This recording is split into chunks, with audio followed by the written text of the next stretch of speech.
Welcome back to my channel. Today I want to do a little flip through of this journal that I made for my friend Julie. I'm giving it to her tomorrow, so I need to film this. So I hope you enjoy it and maybe you get inspired to make your own journal. So let's take a look.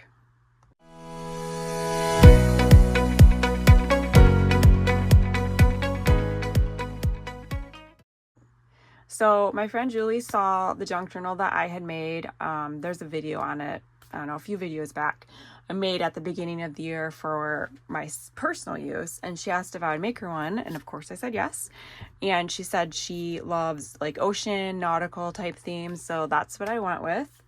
And she also wanted it to have pockets, and she wants to make it she wants to make it her own. So she's going to be doing like artwork in it and journaling and all of that. So I didn't really do a lot on the inside as far as decorating because I wanted her to be able to do that for herself because that's what she wanted. So I'm going to go ahead and show you what I did. Now this is a really big one like the one I made for myself. So it's a chipboard cover with cardstock. I think it's a 9-inch, I should know this. It's 9 inches tall and it is 3 inches wide. So it's like, I think 8.5 by 9 by 3-inch spine. So I did something different. I just started recently using my sewing machine more in my projects. I was kind of scared of it, but honestly, my daughter, who's 16, loves to sew, and she kind of helped me. So I just kind of fussy cut this out. This is a graphic 45 collection. It is by the sea. And then I just stitched around it, and then I glued this on. But I did make it a pocket, and then I have some other die cut pieces that I stitched just to do something different that I haven't really done before. And then because this is a pocket, I just made this little tag to go with it. And then for the spine, I just put a bunch of layers. You can just see it says by the sea. And then I put this little ring eyelet here. And I left this open so she can do what she wants, hang what she wants on there. I didn't put book corners on it. I was going to, but I just felt like there's just a lot going on the cover, so I decided not to. I also don't have anything on the back, but I do have this tie closure. This is 49 to market trim, which I love. Do you see this right here? My dog Reagan, he's trying to be in the video. Okay, so when you open it up, I have some trim here. This is actually to cover, I really had some issues with the spine and the cover, and to cover up mistakes, I needed to put something here, but I think it looks nice, and I left it hanging long. She could always trim it off, but I kind of like how it looked when the book was closed. She could even hang something from it. So I have a mixture of different papers that were ocean themed. This is the Crafter's Companion collection. I think there's 5 signatures, and each signature has like a cardstock cover. And like I said, it's got lots and lots of blank space because that's what she wanted. I think we got tracing paper. This is actually scrapbook paper, and normally I would try to cover the white space, but again, she wants to draw and stamp and journal, so I just left it and she can do something with that. This is like a mulberry paper. We have some old paper, some column paper. Every signature does have some pockets, and I just stitched the side on my sewing machine.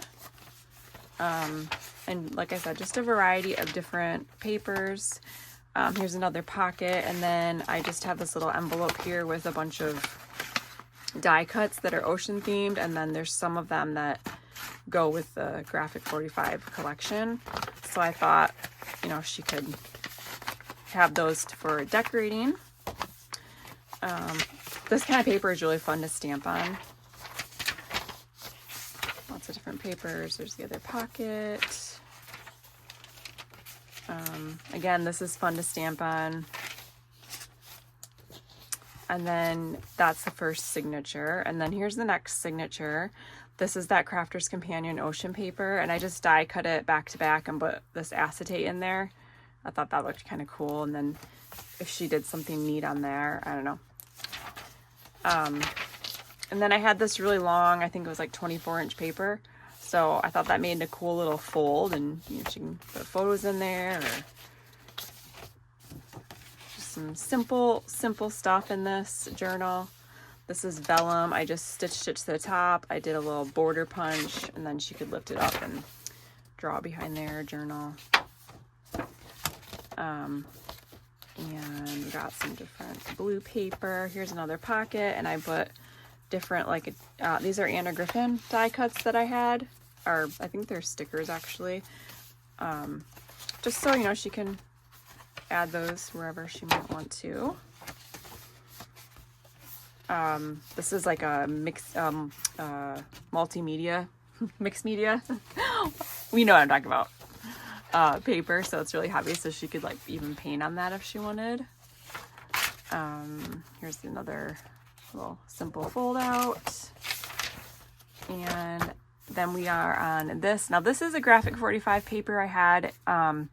It's just a random one I got from somewhere. I don't know what collection it's from, but it's definitely got that old like boardwalk vibe. And then this is a pocket. Some more. Again, tons and tons of white space. I really didn't do a lot to the inside. I did stick some more Anna Griffin things. I still have ink on my hands from inking this. Just finished it today, and I'm giving it to her tomorrow. Mixed media paper, is that what I was trying to say? There's a lot of that in here. Okay, and then this is the next signature. This is the G45 paper. This is just a random loose graphic paper I had in my collection.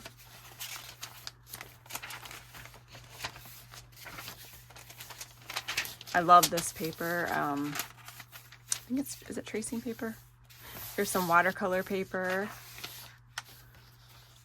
A really pretty piece of vellum. I love that. This is a pocket.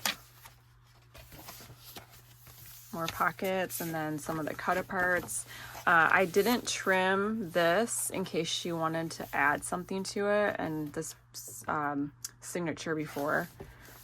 You know, she can trim it if she doesn't want it. I love how well this like vellum was just a random piece that I had, but it matches this paper really nicely. Some more cut aparts in the pockets. There's some more watercolor paper.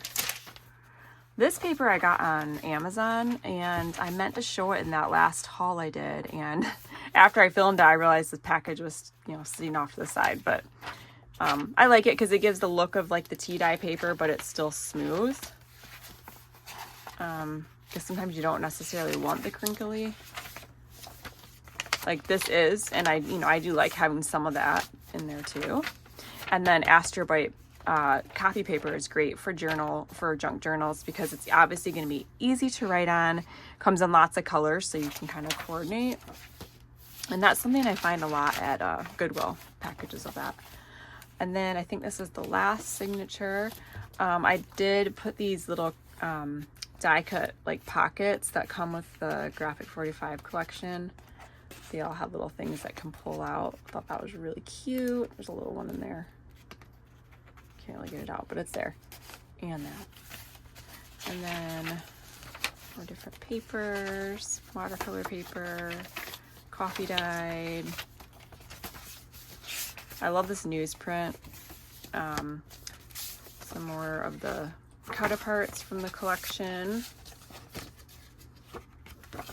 in there.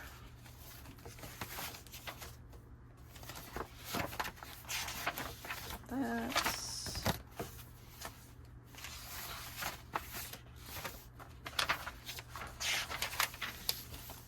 and then the back cover. So that is the journal. I hope she likes it. I also am going to give her,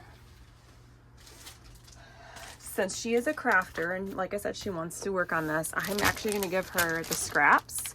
These are the leftover bits of the graphic 45 paper and things I didn't use, and some of the seam binding that I use because it matches really well, and a little bit more lace. And then that way she can add, you know, maybe add something to it if she wants. But that is the journal. So I hope you enjoyed the video, and I appreciate you watching, and I'll catch you in the next one. Bye.